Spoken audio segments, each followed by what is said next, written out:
یہ جو ابھی آپ نے دیکھا، کیا معاذ اللہ رب العالمین ہمارے آقا نے ہمیں یہ سکھایا؟ یہی اسلام کہتا ہے معاذ اللہ؟ کیا ہمیں ایسا کرنا چاہیے؟ اللہ تعالیٰ نے ہمیں اشرف المخلوقات بنایا، لیکن اس کا مطلب یہ نہیں کہ اللہ کی دوسری مخلوق پر آپ ظلم کرو۔ کس نے حق دے دیا آپ کو؟ معاذ اللہ رب العالمین ہمارے حضور کی سیرت کیا یہی ہے کہ آپ جانوروں کے ساتھ بدتمیزی کریں؟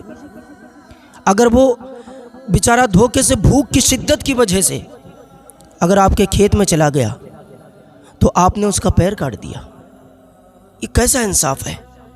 میرے حضور کی سیرت سنو، دعویٰ کرتے ہو لبیک یا رسول اللہ، یا رسول اللہ آپ کے لیے جان قربان ہو، ہم ہر وقت حاضر ہیں، یہ کہتے پھرتے ہو، لیکن کیا معاذ اللہ یہ کردار میرے آقا کا ہے؟ سنو میرے آقا کا کردار سنو۔ میرے آقا کریم صلی اللہ تعالیٰ علیہ وسلم مسجد نبوی میں عشاء کی نماز پڑھ کے تشریف لائے۔ آپ نے دیکھا کہ بستر پر ایک بلی سو رہی ہے، آپ اس بلی کے قریب گئے، لیکن آپ نے اس بلی کو جگایا نہیں، اس کو اٹھایا نہیں، اس لیے کہ کہیں ایسا نہ ہو کہ اس کی نیند میں خلل واقع ہو جائے، کہیں ایسا نہ ہو کہ اس کی آرام ختم ہو جائے۔ میرے آقا نے انتظار کیا، وہ بلی سوتی رہی۔ پڑھو نا، حضور کی سیرت تو پڑھو، حضور کی زندگی کا مطالعہ تو کرو، سمجھو اسلام ہے کیا۔ معاذ اللہ اسلام ظلم و تشدد ختم کرنے کا نام ہے، آج تم نے اسلام کو بدنام کر کے رکھا ہے۔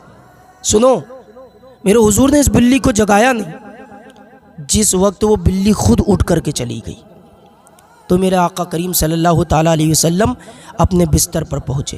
یہی سیرت ایک انگریز پڑھ رہا تھا میرے آقا کی، حضور کی سیرت کو پڑھ رہا تھا، اور پڑھنے کے بعد میں جب اس نے دیکھا کہ محمد الرسول اللہ صلی اللہ تعالیٰ علیہ وسلم کا برتاؤ ایک جانور کے ساتھ ایسا ہے، یہ جتنی بھی حضور کے بارے میں بات کی جا رہی کہ حضور معاذ اللہ آتنک باد کو پھیلا گئے، یہ سب جھوٹے ہیں، اس لیے کہ جو محمد صلی اللہ تعالیٰ علیہ وسلم ایک بلی کے ساتھ ایسا برتاؤ کریں، وہ انسانوں کے ساتھ کبھی بھی غلط برتاؤ نہیں کر سکتے۔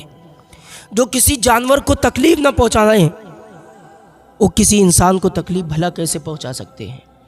جو کسی جانور کی نیند میں خلل واقع نہ ہونے دے، وہ کسی کو قتل کرنے کا حکم کیا دے سکتے ہیں یا کیا قتل کریں گے؟ قسم خدا کی یہ ساری جنگیں جو بھی اسلام میں ہوئی، یہ خود ساری جنگیں تھوپی گئیں، کوئی جنگ میرے حضور کی طرف سے نہ تھی۔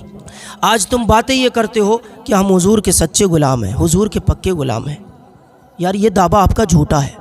سمجھو میرے بھائیوں، آپ حضور صلی اللہ تعالیٰ علیہ وسلم کی سیرت طیبہ کو پڑھو، پڑھ نہیں سکتے تو سنو، سنیے۔ اگر آپ حضور کی سیرت طیبہ کو پڑھیں گے تو یہ غلط کام نہیں کریں گے جو آپ نے کیا۔ ایک بے زبان کے پیر کو آپ نے کاٹ دیا، کیا آپ کو اس کا جواب نہیں دینا پڑے گا؟ کیا کل قیامت کے میدان میں اللہ تعالیٰ تم سے نہیں پوچھے گا کہ تم نے اس اونٹ کے ساتھ یہ برتاؤ کیوں کیا؟ وہ تو جانور تھا جو پہنچ گیا۔ بھوک کی شدت جب ہوتی ہے تو کیا کیفیت ہوتی ہے؟ کسی انسان سے پتہ تو کرو، پوچھو نا بھوک کی شدت کیا ہوتی ہے، ان سے پوچھو بیچاروں کو جن کو کھانا نہیں ملتا ہے۔ جاؤ نا پوچھو جا کے فلسطین کے بچوں سے کہ بھوک کی شدت کیا ہوتی ہے، وہ پیڑ سے پتھر باندھ باندھ کر دعائیں کر رہے ہیں، جاؤ پوچھو جا کر کے۔ یہ تو انسان مانگ سکتا ہے کھانا، لیکن جانور تو مانگ نہیں سکتا نا۔ اگر وہ چلا گیا تھا تو اس کے ساتھ ایسا برتاؤ کیا۔ میرے بھائیوں سمجھو، اسلام کو بدنام مت کرو، سمجھنے کی کوشش کرو۔ تمہارا ایک غلط کام اسلام پر انگلی اٹھا دیتا ہے۔ لوگ یہ نہیں کہتے کہ مسلمان غلط ہے، لوگ یہ کہہ دیتے کہ اسلام غلط ہے۔ معاذ اللہ رب العالمین، سمجھو ایک ایک قدم سنبھال کر کے رکھو۔